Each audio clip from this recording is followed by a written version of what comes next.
থাকার জন্য আমরা আসিনি, আমাদেরকে একদিন চলে যেতে হবে। কেউ আমরা থাকতে পারবো না।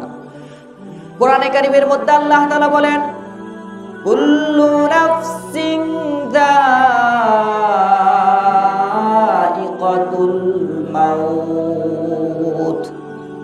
আল্লাহ রাব্বুল আলামিন এই দুনিয়ার জীবনে, এই দুনিয়াতে যত জীব পাঠিয়েছে, যত প্রাণী পাঠিয়েছে, প্রত্যেকটা প্রাণীকে একদিন মৃত্যুর স্বাদ আস্বাদন করতে হবে।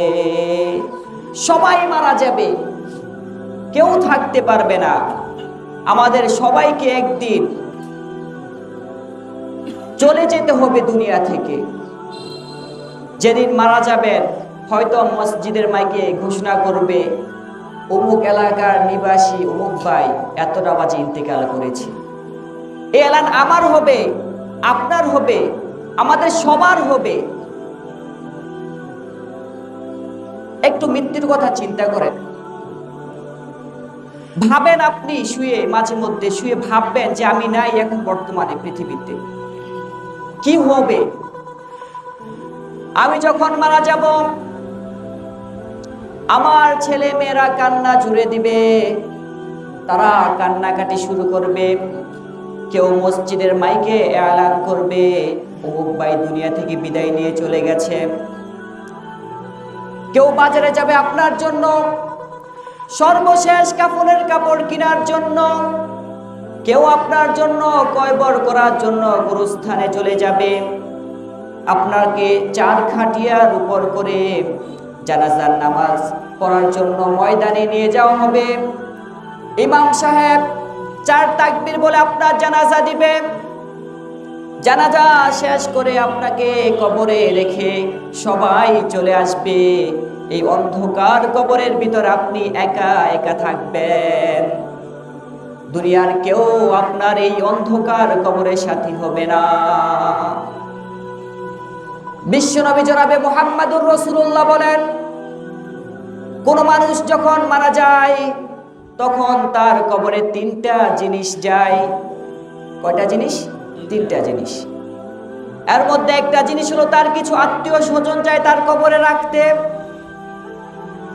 আরেকটা জিনিস হলো খাটিয়া যায়, কোদাল যায়, কিছু সম্পদ যায়।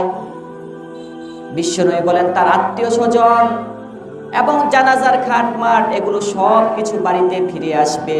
কেউ আপনার কবরে যাবে না। শুধু আপনার কবরে একটা জিনিস যাবে। সেই জিনিসটা হলো দুনিয়ার জীবনে আপনি যে নেক আমলগুলো করেছেন, যে ভালো কাজগুলো আপনি করেছেন, সেই কাজটাই আপনার কবরে সঙ্গী হবে। শুধু নেক আমলই আমাদের কবরে কাজে আসবে, পৃথিবীর কোনো কিছুই আমাদের কাজে আসবে না।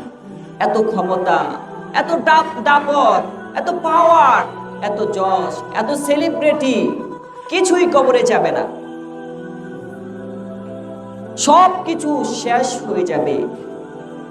যার জন্য এত সুন্দর বাড়ি করছেন, সুখে থাকার জন্য এত রং বেরঙের জিনিস কিনছেন, আপনি যেদিন মারা যাবেন আপনার বাড়ির জায়গায় পড়ে থাকবে। আপনার ঘরের জায়গায় পড়ে থাকবে। আপনার সন্তানের ভাবে চলাফেরা করবে। আপনার সব কিছু দুনিয়াতে ঠিক মতো চলবে, কিন্তু আপনি থাকবেন না, আপনি চলে যাবেন। এই জন্য মাঝে মধ্যে মৃত্যুর কথা স্মরণ করবেন। মাঝে মধ্যে গুরুস্থানে যাবেন। গুরুস্থানে গেলে মৃত্যুর কথা স্মরণ হবে। এখানে ছোট বাচ্চারা শুয়ে আছে, এখানে বয়স্ক মুরব্বীরা চলে গেছে, এখানে অনেক মানুষ চলে গেছে। যখন গুরুস্থান যাবেন, মৃত্যুর কথা স্মরণ হবে, তখন আল্লাহর কাজ করতে আপনার মনে ভালো লাগবে, ঠিক কিনা? এজন্য মাঝে মধ্যে মৃত্যুর কথা স্মরণ করবেন। আল্লাহর নবী সাল্লাল্লাহু আলাইহি ওয়াসাল্লামের প্রিয় সাহাবী হযরত ওসমান রাদিয়াল্লাহু তাআলা আনহু, তিনি যখন কবরের পাশে দাঁড়াতেন এই পরিমাণ কান্না করতেন যে তার গাল বেয়ে দাড়ি বেয়ে অশ্রু ঝরে ঝরে নিচে পড়ত। সাহাবায়ে কেরাম বললেন, আপনি যখন জান্নাত জাহান্নামের আলোচনা করেন তখন তো আপনি এত কাঁদেন না, কিন্তু আপনি কবরের পাশে দাঁড়ালে এত কান্না করেন কেন? হযরত ওসমান রাদিয়াল্লাহু তাআলা আনহু বলেন, শুনে রাখো, এই কবরগুলো হলো জান্নাতের বাগান সমূহের মধ্য থেকে একটি বাগান, অথবা জাহান্নামের গর্ত সমূহের মধ্য থেকে একটি গর্ত। দুনিয়াতে যদি মানুষ ভালো কাজ করে যায়, ইসলামের পক্ষে কাজ করে যায়, তাহলে এই কবরটা তার জন্য জান্নাতের বাগান হয়ে যাবে।